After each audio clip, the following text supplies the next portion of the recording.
What's up, legends? Welcome to Blindside's round 23, buy, hold, and sell breakdown. Getting ready for the last final rounds of the run home. We've got about 1 to 2 weeks, boys, before we actually start needing to worry about restings, etc., etc. But what we're walking into this week is possibly no Tedesco without Toby Couchman. We've got no Lucas still. Tigers are on a bye. There's a lot kind of going on. So we anticipate that people are going to probably have to spend trades. So before we get into it, though, boys, I just wanted to go around and do a tester. So, if you watched long enough last week, you'll notice that me and Browny tried to do a play on how Kiwis might say the word quarter pounder. I just wanted to see if Kenty wanted to do a reenactment of what he thinks an Australian accent sounds like. Fish on chops. That's still Kiwi. No, there's that real classic, I've forgotten her name, from Home and Away, older lady who Browny? was on it for like 30 years. Browny from Browny's Breakdown, maybe? Oh, wow. Is it the old duck with the red hair? Yeah. The old duck with the red hair. That's Aussie. That's an Aussie one. All right, boys. Well, we've all shaped up again this week, all 1,100 plus. Well, I think we all went over 1,150. So another huge week for us collectively, and I think it's going to continue as long as our trade balance stays intact. How are you boys looking going into the round? I'm glad you asked that, Bubby. Where I'm heading at the moment, and just side note, we're actually KBB today, Kenty, Browny, and Bubby. Click that full sideline. I'm riding some luck at the moment. It's the only time last maybe 3 weeks, I've actually done okay. And so even with all the outs and everything, I can still name a full 17, even with a looper. So I can still sit Couchman on the bench. May, I can still sit on the bench, and that's absolutely fine. And even if Teddy goes down, I can still sit him on the bench, and I'm fine. I'm looking all right. One fellow person edged me out last week by 1 point. Mr. Kenty, well done. Nice, by Kenty. 1 point. But at the end of the day, we both beat Jai. So Yeah. By about 12. Yeah, no, you both won. Well done. Rank check, boys. So who's inside the top 2K? Hey, guys. I'm 200 off. 200 off. I've just got to say, though, that for once, I'm actually... Oh, top 10K. I know. I am in the top 10. And for the whole season long, I think from about the 4th week, it's taken me from the 4th week to the 22nd week to get back to the exact same score. Get some party poppers. Let's shift into Kenty's market move. So, bro, it's pretty much cut and paste what we talked about last week. It's kind of just managing your trades, letting the season drag out. And it all depends on where you're sitting, whether you got 6+ trades, 5, 4, 3, 2, 1, 0 trades. Well, obviously, if you've got 0 trades, you're not doing anything except deleting the app.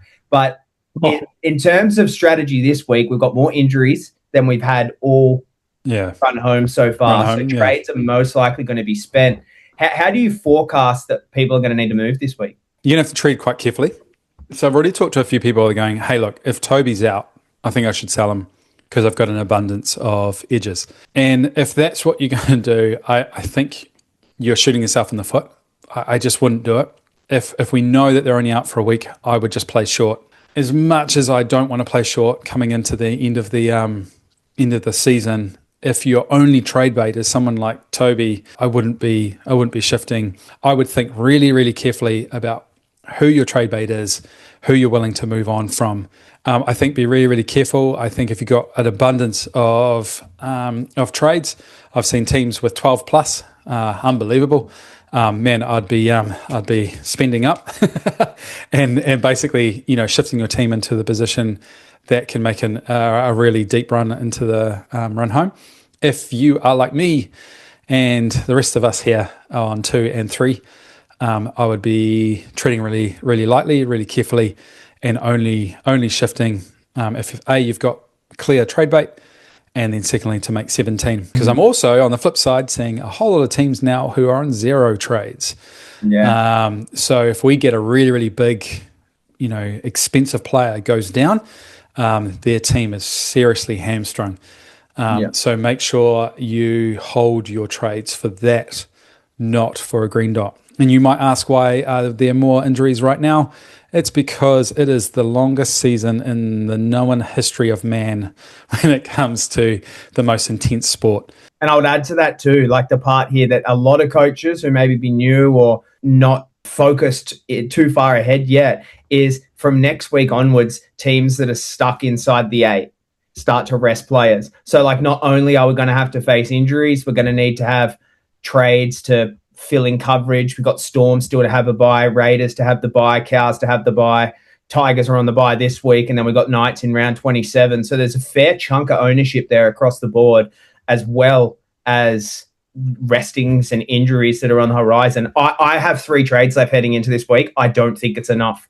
That's my genuine perspective. Is like, I don't think I have enough trades, and I'm praying week to week that I just get some fortune and I can drag myself closer to the run home. So if you're 4 trades or less right now, I'd probably really be considering not trading at all. Well, let's shift into the guts of the potty, boys. First one on the list, Jaden Campbell. I'm very high on Jaden Campbell. He's at 741k now, break even of 15.6% ownership. So he's presenting a really big look that Nico Hines had last week. Now, the question was last week, why did we have an opinion that we did? Like, you were kind of more on the side of risky buy, Kenty. I was on the side of like not risky avoid, and Browny was sort of somewhat in the middle. And what has happened this week, if you watch the Titans game, is that Zane Harrison's gone down. So if Zane Harrison's gone down, it doesn't really matter if Elias comes in at halfback or 5'8". What you're going to find is that Jaden Campbell is going to do everything in that position. So if you just do a surface look at Jaden Campbell across his career, he's priced at 59. He's a 54.6 average in 70-minute games across his career, not including what position he plays in. If you isolate this to just 5'8" and halfback, his average increases to 59.8. If you isolate it just to halfback, it jumps up to 63.2. So why we're isolating it just to halfback is it doesn't matter if he wears the 6 or wears the 7. He's going to be doing all the goal kicking. He's going to be orchestrating all the attack. And this is why Jaden Campbell, for many years now in a bottom 4 side, has always been a fixture in fantasy, because in this role that he looks like he's about to walk into, he's an absolute machine. So this week, I need to spend a trade. It'll be Dylan Lucas to Jaden Campbell. Lock it in. Not going to think any more about it. But what do you guys have to add to JC? There's a bit more to it. So playing with Lockie Ilias this season, averages 64.7. When he plays without him, he averages 54.1. So it seems that when he plays with Ilias, he averages more. It's very similar to the whole Cleary-Cogger narrative. Cleary averages 90 with Cogger. So it's like there's certain players that can boost one's stats when you play alongside them. And I think Ilias might be that for Campbell. Yeah, I think you're fully on the money. I think the boost for Campbell in that regard would be that Elias kind of takes that ball running role, whereas Jaden Campbell now takes on all the in-play game kicking management and the orchestration of the team, which we know he amplifies his fantasy scoring in that environment. But what about you, Kenty? Any final words on JC? Do you want to give us an up yours and a told you so from last week? Huge buy, and as soon as his role changed, something that we talked about massively preseason is you invest in the role, invest in minutes, invest in scoring profile. And I just think he's always had minutes. That's never been an issue. He had a better role to start off with, but then he was in a crap team. Crap team's still there. However, the role is completely different. And Zane Harrison's been brilliant, don't get me wrong, but he's young. And I think he's got such a bright future ahead of him, but just blooding him in a little bit. Well, that said, like, it's hard to really argue that in a way, because it's like he's brand new to the NRL and has stepped in at halfback and performed. So rookie, unreal. Yeah, he's been killer. He's been amazing. Yeah. Now, this one, boys, it's just a rinse and repeat, more of a celebratory round for us in Nico Hines. Another 100-point score, makes 3 tons in 4 games. I called him as captain this week. We're kind of all going like you could argue 50-50 coin flip. I think Browny is what Browny said as to go in Cleary or Hines. And I will admit, when Cleary backed up with a 90 as captaincy, I'm sitting there going, what have I done? But I just had faith in Hines. And we just, like, what is so crazy about his score and 100 again on the weekend is he is just in cruise control. It doesn't seem like he's doing anything dramatic. He's kicking all these goals, which is great for his base. The Sharks are putting on points. So even if he's not featuring, he's always scoring. And his willingness right now to take on the line is so impressive. And if we were high on Nicho Hynes being a potential captaincy option last week, it's even higher now, considering he's got the Dragons, who now don't have Toby Couchman, another weakened middle forward. Then they've got the Raiders, who just got flogged by the Panthers. And then you've got the Eels and the Titans before the Storm, who are going to be likely depleted come round 27. Nicho Hynes, without a doubt, mark my words, is the best player to own and the best captain to have for the rest of the season. No doubt in my mind. But what about you guys? How do you sit? Yeah, I completely agree. And I think Browny would say possibly last week he wished he had gone Hynes. Only Ken and Barbie had Hynes last week. Yeah. Ken and Barbie, that works, bro. Nice. That works. Kenty's been thinking of that one all week. That's why I put the beanie back on. He's kind of giving me these looks, Brownie, where he's just like, damn, Barbie. I'm like, no, Ken. I'm Have you seen my wife? Yeah. I'll just tell you right now, she's supermodel and seriously punching. I'm We'll keep that. You got to keep that. But no, I completely agree. The only thing is just how ridiculously easy it is. And when you look at like his attacking stats were very, very few. Didn't even score a try. Yeah, his running meters were up and one try assist. Yeah, one try assist. One line break assist. One line break himself. Yeah, crazy. And I think the other cool thing that I think is only going to grow or remain is his offloading. So we had I thought you were going to say his hair. Yeah. Wet hair Nicho. Wet hair Nicho. But like for him to now be throwing that many offloads is mint, and it's just junk points. It's so good. It's just too easy. I will say though, obviously he's got to be a top 2 certainty, but don't write off Cleary. No. Because this is like mistake number 1 that we've seen this season and seasons past when you're like, oh, this guy's got a better matchup, Cleary, and then he bang comes out and scores 100, and you're like, I agree. So it's definitely, I'd say it's still a coin flip. Following week, he's back to Thursday night curse against Roosters, who are current second place. Round 25, Thursday night curse against the Storm. And then round 26, he's at home versus the Bulldogs. And then round 27, he ain't playing. So you could see both sides. That's the thing. It's like I'm very aware of what Brownie's saying here. And that 100%. You've got to be 50-50. But at the same time, I just look at each round that Cleary has ahead of him versus each round Hynes has ahead of him. And the number one factor here coaches need to take advantage of, coaches that are sitting here right now listening to us on Blindside NRL Fantasy Analysis YouTube channel, and you watch us across social media, not every fantasy coach is doing that. So the fact is, most people are going to captain Cleary every single week. So if you're looking for a pod advantage and you take on Hynes and you lose, well, you take a gamble. Because ultimately, you can say, oh, those who captain Cleary lost 16 points. Yeah. So it's and I would say it's going to be likely that the same thing will happen the opposite way. Yeah. It's going to be very, very unlikely that even when Cleary does pop off and you have gone Hynes, it's not going to be that big a deal. Yeah. No. But I do think those are the two best ones, rather than going to, like Walsh, Herbie, Sewer, and really like pushing the boat out there. Yeah, that's where you really do fail. Yeah, agreed. And I would say that too, is that the only way a Cleary or a Nicho Hynes captaincy fails is if they're outside the top 3 captaincy options of the week. So it's like if even though Nicho Hynes beat Nathan Cleary this week, Nicho Hynes was arguably the second best captaincy option. Not many people would have jumped on Sam Walker, if any at all, or Ryan Couchman. I think Ryan Couchman was under 1%. So like Nicho Hynes, it's like, oh, cool, you lost 14 points, but most people captained him anyway. The only people that got over you were Nicho Hynes captaincy coaches.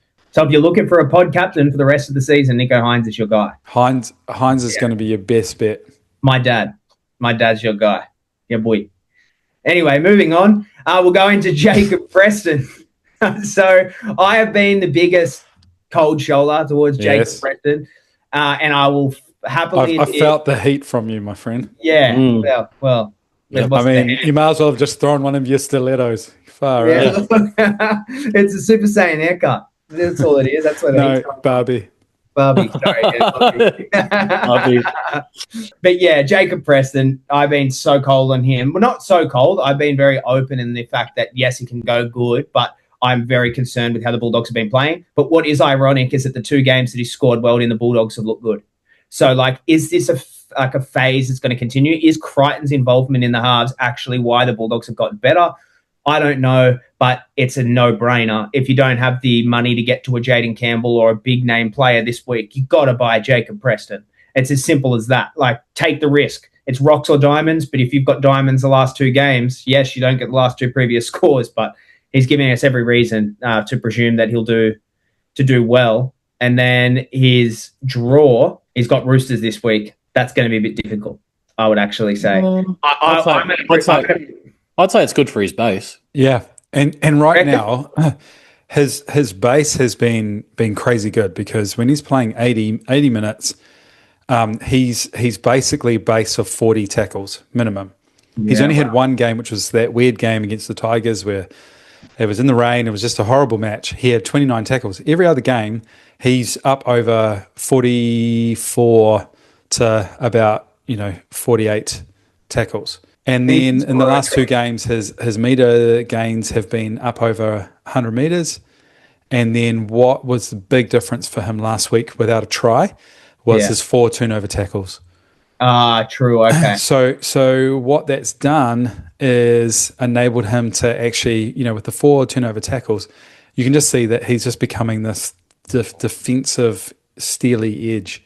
Mm-hmm. Well, one that people are going to overlook, boys, is Hamoli Olakau'atu. Now, I've kind of skipped over one guy here if you've seen the list, but I'm going to go back to him. But it's Hamoli Olakau'atu just because he's paired well with Jacob Preston. He had the bye last week. He's kind of been scoring in a weird range, but he's still putting up good scores, but he's looked very out of sorts. We've watched, we own him. I think all 3 of us own him. Yeah. We've watched him live in games. It's a hair pull. It's like you're kind of waiting for him to get involved, but then again, he's just one of those guys who can put on a 20-point run, score a try, bang, all of a sudden he's got a 60. So I think he's one that's going to be overlooked. The question is, do you buy him or do you buy Preston? Now, Preston's way cheaper. So, you can upgrade an Eero. You could upgrade a Brandon Smith. Yeah. If you have the cash to do that, to go to a Preston, I would pick that route. But if you've got a Dylan Lucas, say in my position, I already own Olakau'atu, but if you've got a Dylan Lucas, what are you picking? Are you going down to the Bulldogs in Jacob Preston to give yourself more money to do something with later? Or are you going into Hamoli Olakau'atu? Because my perspective is that a lot of people this week are going to buy Jacob Preston, and Hamoli Olakau'atu is going to be the one that people overlook. I'd still go Ola. Yeah, me too. I would. It's his upside this season. Even in a rough game before the bye, he had a 55. The only area this season, bearing in mind that Preston's played 15 games, Olakau'atu's played 16. So there's only one game different. The only thing that Preston has got over him is tackles. So he's averaging, 34 tackles on this season, and Ola's averaging 25. Do you remember that one game where he tackled less than the wingers? It was just stupid. And but he still put up this massive ass score. But massive score because his meters gain. So his meters this year, 175 average. Is that versus 93 against Preston. To nearly me, double. As soon as he good maths. As soon as he's doing that. Barbie's impressing me today, man. Barbie can do some maths. Yeah. Good job. but the reality is if Olakau'atu is going to do that incredible amount of meters, the amount of attacking stats that can come from that is incredible. If you're going to choose and you got the money, I would be going Ola every time. The one I skipped over just to get to Olakau'atu because I was very excited by Olakau'atu. Very excited to talk about it. As a player or I was trying to get that out. No, just generally excited. Yeah, about Olakau'atu. Nothing to do with fantasy. But James Tedesco is the one I wanted to bring up. There's a possibility he won't be named. I'm only hearing rumors of it now, but the reports on the game when I was doing live commentary were that the only reason he was pulled off at halftime was it was nothing serious, that he hurt his ankle in the first half, that it's been something he's kind of been carrying for a couple of weeks, and that they were just resting him purely as precaution because they were up so much. But now we're hearing murmurs through different chats and things like that he's going to be rested this week. So my perspective is if he's named to play, buy him. That's what I'm kind of getting at here, is that if he's named to play, buy him. The dude scored 51 points in a half. He was on track for 100. And the 51 points he scored, the live commentary chat was basically, is he actually only on 51? Like, he should be way higher than that. That was basically the commentary. So he looked super impressive. He basically validated the perspective that we took into the round, that you need to own him. There is no way around it. So was a bigger must buy over Walsh. Yeah, big time. So it's obviously a hold if you own, a watch if he doesn't play, but you buy if he's named and he lines up this weekend. And that's the other reason for, and I know we're going to get to Walker, but I think Walker only got to 100 because Teddy didn't play. Yeah, nice. If you think about it, Teddy had 3 try assists in that first half. He was everywhere. He was doing everything. And then, yes, not to say that Walker wasn't playing well in that first half. He was. He was orchestrating things really well as well. But, yeah, as soon as Teddy went off the field, he had to take over, and we all know what he did and what he was capable of. But I do think that had Teddy kept playing that second half, we would have still seen him probably with at least 1 try assist with how many tries they scored. You would like to think he would at least had another try assist and possibly another 2 tries himself. Yeah, I'm saying Teddy gets 100 if he stays on that game. Yeah. Easy. Yeah. The way that they broke down the Cowboys in the second half too was missed tackle central. I'm pretty sure there was more missed tackles in the second half of the Cows than there was in the first, but the Roosters didn't the whole season? many points. Yeah, I reckon the Cowboys honestly, missed more tackles in that game than they have collectively all season. Oh, man. It was insane. Unreal. Yeah. What about you, Brownie? How do you feel about James Tedesco outside of fantasy? I'll keep it in the parameters of fantasy. Okay, all right. We'll talk about it after. Yeah, right. I hope he plays, simply for the factors that we own him. And that's what I heard as well, that it was just precautionary, that why he went off. Like, why put him under that pressure if there is a little niggle there to just play out for an 82 win anyway, 82-point win. Coming against the Doggies this week, it's a bit of a tougher matchup, you'd say, than last week.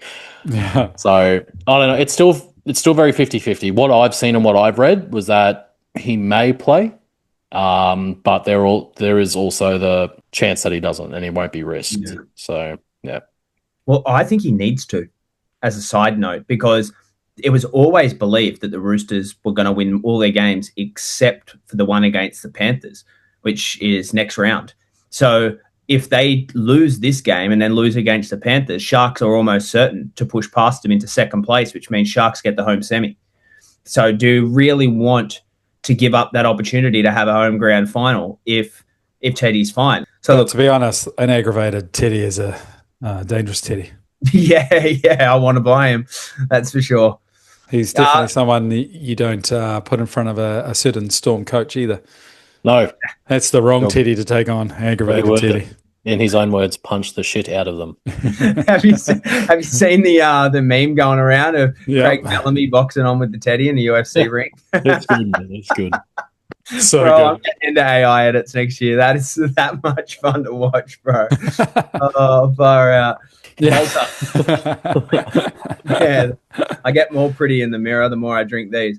But Talis Duncan, edge center DPP. I don't believe we've had one round with him yet where we've got to take advantage of the edge center DPP. The last we spoke on it, I haven't checked his stats, but it was 1 point extra at center than he has at edge. I am actually 50-50 on whether or not he plays either. The fact that Ewan Aitken was rested last week or something's happened to Ewan Aitken. He got sick. Return. He was going to play, but an illness kept him out. He was just he was a bit sick and they're like, yeah, don't worry about it. He's a sicker player. Does he come back to play 80 minutes at the edge if he's got an illness, or does he come off the bench like I anticipated that he would? I think he's fine now. He was very close to playing, but I just think Bennett's just kind of like... And he's got the rested legs. Yeah, that's true. Well, we'll find out after this week if I was right, if I was wrong. And I really want to be right on you and Aitken because I really wanted to get him, but I was also like, don't want to fall for that trap. But anyway, Tallis Duncan, he's the keeper that you want alongside the likes of Karaz and Herbie. I'm not adverse to people buying into him if you really want him. Me personally, I'm running Euro. Euro is coming up against 4 of the most weak defensive sides. He misses this week, but then it's 3 after that. But Tallis Duncan is, as I said, the best option there outside of Karaz and Herbie right now. How do you guys see Tallis Duncan?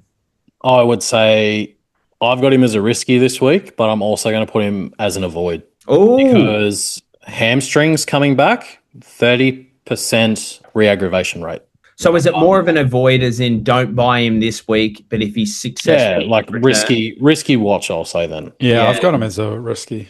Yeah, just because if you buy into him first game back from a hammy injury and he goes out there, plays 20-odd minutes, is on about a 15 and then bang, hammy goes again, you're pissed. World of hurt. You're as embarrassed as Jai is about his hair. You are I love my hair. I don't know where this has come from. What is You're this? hiding it. But yeah. Oh my God, it's very orange. Yes. It looks like I've sat in a hot box with a cigarette for 10 years and it just dyed my hair orange. Anyway, don't smoke cigarettes, kids. Gamble responsibly. Yes. That's responsible gambling. Moving on, Toby Couchman. Now, we talked on Toby earlier, but you mentioned in your round 23 strategy, Kenty, that people are in the market kind of considering a sell on Couchman, which I think is the silliest thing ever. Toby Couchman is a loop option this week. Think of it like that. Someone that increase your loop options. He's arguably the best middle in the game right now. Cop that HIA. How early in the game was that HIA? 26 minutes. Yeah. 26 minutes. So he was on track again for another 60-plus score. You don't sell that. It's back like the Terrell May chat last week. We all said don't sell Terrell May. His lowest score of the season is 50. There's people in the comment sections of YouTube, people in the comment sections of Instagram, Facebook, TikTok saying, like, no, his run meters are down, et cetera, et cetera. We're like, no, he's a definite hold. Comes out, scores 61. Now he's a buy this week and you can loop him. So he's only got a 2-point average difference to Olakuatu. Moving on, Blake Brayley. Now, Break Brayley. Yeah, Break Brayley. Yeah, Way Roran. It's the same thing. It's a hard name to pronounce when you try and say it as fast as you can. Let's try it. You, Brownie, try and say Blake Brayley as fast as you can 5 times. You can feel it gonna stop up, eh? I was going to just say Break Brayley. Really quick. Yeah, Break Brayley. Yeah, Blake Brayley, Break Brayley. Introduce him as that. Yeah, no. All right, so next on the podcast, boys, is Break Brayley. It's priced in the mid 600K bracket, but there was the perspective that we all took into this round that Ollie Pascoe was probably the guy to own. Owen Paddy was the pod that we thought would all score well, and Blake Brayley was the guy that we're like, most people are going to go to, but he probably sit in the middle. He scored a try. Turns out he top scored, so ended up being a huge advantage for people that chase in other directions. I still think it's the same trio. You should be looking at. If you're looking for a hooker, it's the same trio. But the fact that Blake Brayley is coming up against weaker defensive sides does increase his attacking opportunity, but we know that Blake Brayley scores way better when he has consistent defensive base. He does way better in games that are back and forth as opposed to games that are landslides. So how do you guys see Blake Brayley or the people around him this week? What's interesting is he didn't actually go up by anywhere near as much as I thought he would. So far, he's had 16,000 buys, so he's up to like 14%. But it's nowhere near. I mean, he's still kind of not that far off still being a pod, it's pretty insane. And so I think if you're wanting, I still see it this way, if you're wanting the security and safety for the run home, you can't go past them. But if you're wanting that sort of like poddish upside play, the other two boys, particularly in Pascoe, is the right play, is the right call. And then ultimately all that kind of really changed for Pascoe last game was how they attacked. It was much more, and then particularly once Harrison went down, it went much more into JC just sort of taking over. So one thing that you could do is maybe wait a week and just see is that the new way that they attack? Because before then, when Harrison was playing, Pascoe would actually run a whole lot more. He would back himself a whole lot more. Once JC is running the show, he's demanding the ball immediately. So that is just one thing that I would be kind of delving deeper into stats, and we haven't really got enough games to totally verify that. So you could take the risk or watch a week and just double check. Pascoe, no tackle breaks last week. Only ran 15 meters. They just couldn't get any momentum going against the Wilds. No. Like nothing. It was like they were just stuck in quicksand. Yeah. And that reflected in their scores as well. Like Campbell, man, if I was an owner of Campbell and he got a 45 in a game like that, I would be stoked. So much the same for Pascoe. 36. So they got the Cowboys this week who have just come off an 82-point loss. I think Titans might win. Yeah, I'm going to put my money on the Titans. And so I'm going to see, I reckon we could see a quick return to form. So I think Pascoe still is the guy to have over Brayley by an inch. And like, I know Brayley got a try and everything like that, but if you take all like the try, the line break away, the turnover tackle, he only ends on like a 50. And the part about Blake Brayley that will go unnoticed for people that might not be like Sharks fans or look closely at the team. You know, everyone looks a lot more closely at their own side than they do as opposed to the other 16 teams in the comp. Pay attention to where the depletion was in the Rabbitohs last week. All forwards. They got no Ewan Aitken, no Talis Duncan, no Cam Murray, Sean Kebbie returning. They got John Rattle starting in the prop rotation. It's no David Fafita. So, of course, there is going to be lazy forwards, tiredness in the middle, and that is where Blake Brayley dominates. And that's where that try came from. Exactly. Just an embarrassing try. Yeah, exactly. So I'm a Blake Brayley owner. I've been happy owner most of the season since round 5, round 6, whenever we traded him in. So, yeah, I'm not looking for any other hookers, but I agree with you guys that if you go Owen Paddy, Ollie Pascoe avenues, they're great competition. But in saying that, Ollie Pascoe is a massive ownership. So I would like the Blake Brayley route just for the pod upside that you can get from it. Now, the next one, boys, is something that come across my desk a million times last week. I actually encourage coaches to be cautious with it. I love the upside appearance in it, but it's Kulikefu Fine-Fuiaki. Now, it is appealing on the surface against the Dragons. He come out, scored a 63, did the job. Katoa returns. He looked better.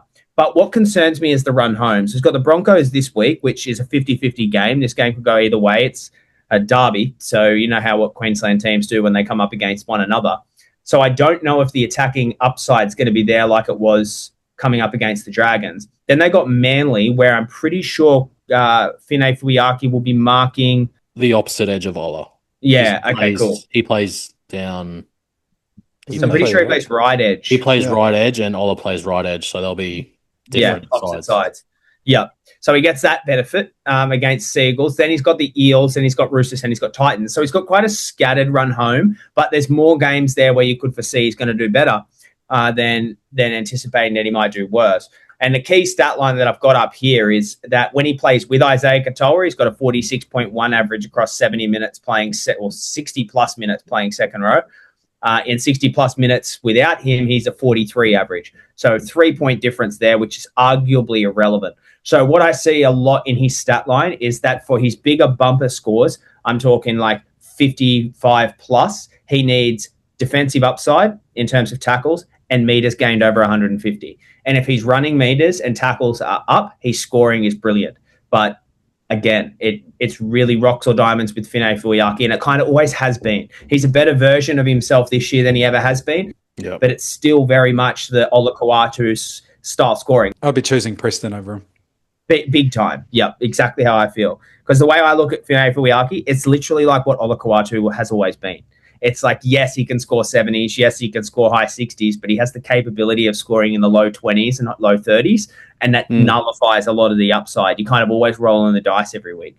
But the only thing that is kind of good to see is that he is getting back to that early season form that we got quite excited by.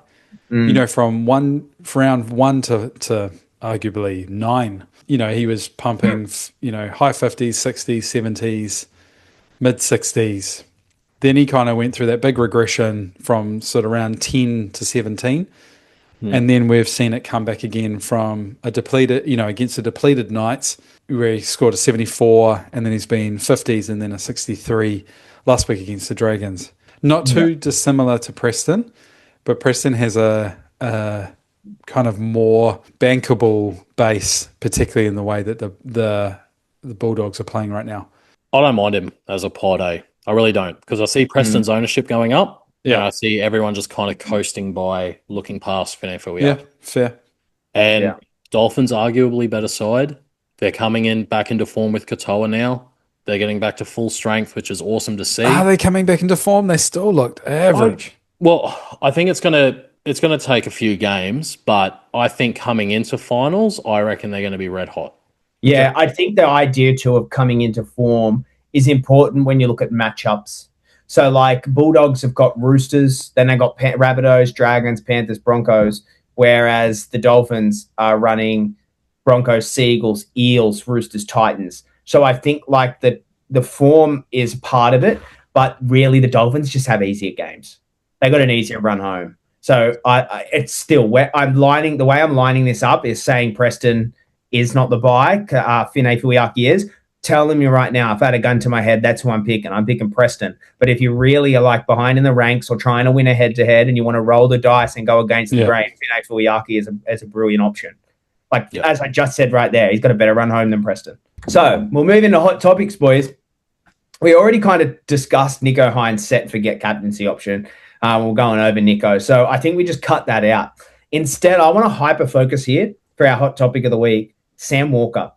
Now, I am a big non-believer. He has a floor this year in 70-plus minutes of 9 points. Granted, he was backing up after Origin. But a lot of what you said there, Kenty, as in that No Tedesco increased his involvement, I am also on the side of we have not seen a team score that many points since 1935. We're not going to see him kick that many goals. We're not going to see him be a part of that many tries. And typically he shares the job with Daly Cherry Evans. Now, we've seen it all year. Teddy can score brilliant. Sam Walker can score brilliant. Daly Cherry Evans can score brilliant. And they constantly are just whoever's got the hot hand is how you always would say it at the start of the season, Kenty. Yeah. So I'm just a big believer in that he is way too risky. If I'm making a punt this week and I don't own Cleary, Jaden Campbell, or Nicho Hynes, that's who I'm buying, not Sam Walker. That's basically my perspective on it. But how are you guys looking at it?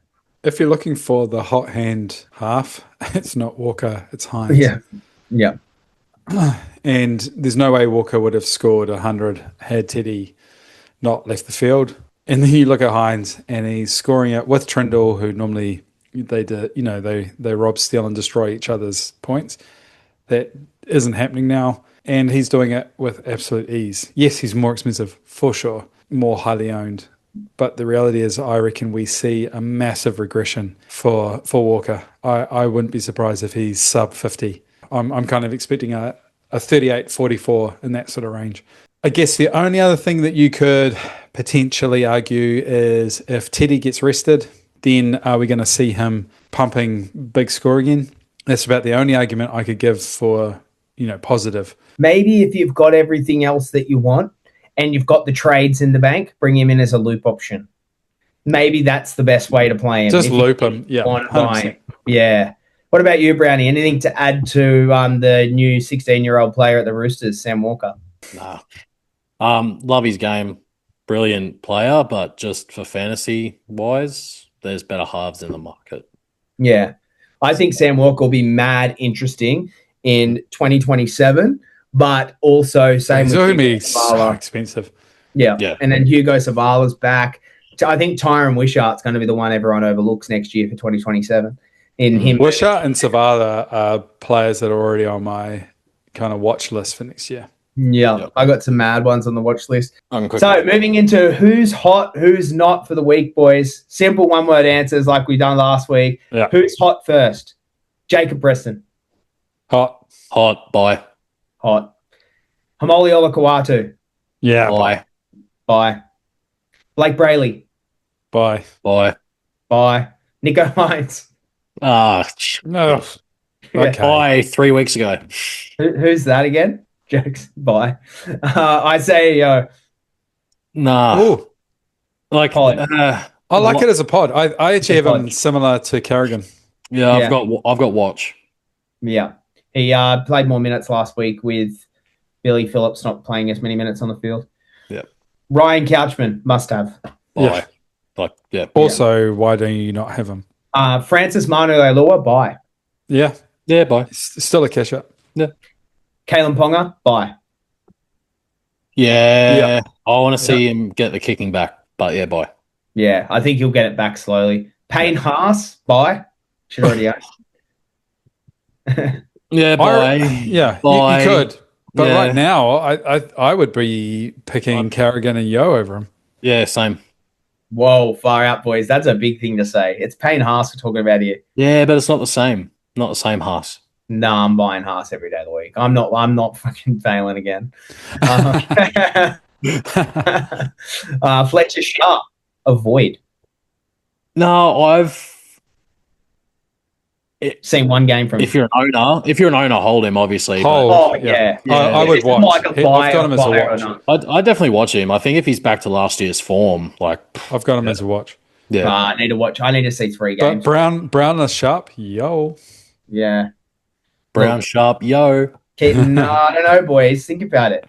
Sharp, we've seen one ceiling game from him, Yeah. and he's got the buy in round 27. I think it's Yeah. I mean, it's tough. Yeah, true. Yeah. Jack Williams, avoid. Sell. Avoid. Yeah. Hold avoid. Yeah. Stephen Crichton, avoid. Avoid. Watch. Ooh. Jack Bostock, Hold. Or avoid. avoid. Robert Toyer, I would say bye. Yeah, me too. pod. Pod buy. Pod bye. Herbie Farnworth, why is he still being bought? Bye. Must have. Jeez. All right, who's not list, boys? Xavier Willison, sell. Sell. Did. Yeah, Toby Couchman, hold. How is he? Hold. Oh Hold. my God, what are people doing? Fix that. Terrell May, hold. Hold. Harry Grant, sell. Oh, If you haven't sold him yet, I'd hold him. Same. Me too. Interesting. Dylan Brown, Yeah, sell. Go. Did. he's going to average under 47 for the rest of the year. Bet ya. Yes, sell. Kale Euro, Hold. Yeah, I Hold. still have him as a hold. Simi Sasungi, Hold. hold. James Tedesco, Hold. hold. Buy. Yeah. That's my perspective. Dylan Lucas, sell. Sell. Zane Harrison, Sell. Yeah, sell. He's out for Sell. the season. And why were you Alex- still holding him? yeah. Alex Twal, Hold. Yeah. Tom Chester, sell. Sell. There's more of a sell with the back end of Origin, but whatever. Ollie Pascoe, Buy. Buy. buy. Why is he being He's sold? sold. Silly. Yeah, silly. Ewan Aitken, Hold. For now. Hold. Avoid. Hold. Yeah. Avoid. avoid. Dylan Edwards. Avoid. Did you say Deadwoods? Yeah, Edwards. If you own him, hold. He'll be back next round. Yeah. Yeah, I'd be holding if I owned. Yeah, Yeah, for sure. Yeah. But yeah, hold avoid. Yep. Yeah. All right, Brownie's tipping, bro. What do you got for us this week? All right. So coming out at Seabar Super Stadium Thursday night, Titans versus Cows. I think after last week, I'm probably going to edge towards Titans. I'm back in Titans. I'll yeah. back Titans. All right. Shifting to Friday night, was Penrith from Auckland. Yo, I'm gonna be at this game. Yeah, I'm going to go Penrith. Yeah. Same. Sorry, Kenty. But Sorry. But I honestly, boys, I'm going to be calling you from the car with some very excited young men, being my boys, if if we win this. Wiles win, yeah. All right. So keep my drinking to a minimum and my language to G. One live footage. Yeah, yes, Yeah. please. Thanks for the update, Kenty. Woo! Now going into the game afterwards, Roosters Bulldogs. This is actually going to be a pretty tough one, I think, I think especially if Teddy's not playing. But just based on recent form, both teams are red hot at the moment. But I'm just going to go Roosters. Yeah. second place. And then Saturday night, Storm Seagulls.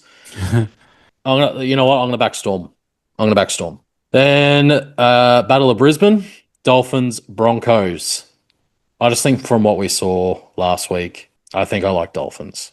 Stuff the Broncos up the fins. I reckon I'll get it done. Bronchokes. Then Rabbitohs, Eels. Man, this is going to be another interesting game, but I'm going to back Rabbitohs. Return of Duncan Murray for feeder. They're going to have a lot of the big boys back. It's going to be good to see. Colin Matangi reverts back to the middle. Thank God. I'm going to go Rabbitohs for sure on that one. Then moving into Sunday. It's another very interesting game.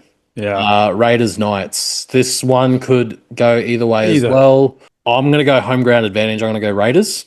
They are the favourites. But if you wanted to do like a pod tip, like an anti, like kind of like go back an underdog for this round, I reckon you could back the Knights. Yeah, I would. If you really wanted to. But I just like the Raiders home ground advantage in this one.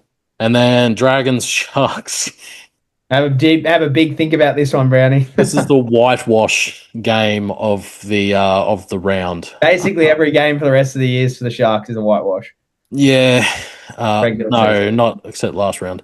No, it's a whitewash in the last round, Brownie. Come on. I can't They're gonna get smashed. I can't even be confident now this year. But yeah, no, I'll back the Sharks in very heavily. Unsure why they're paying $1.19 currently. Yeah.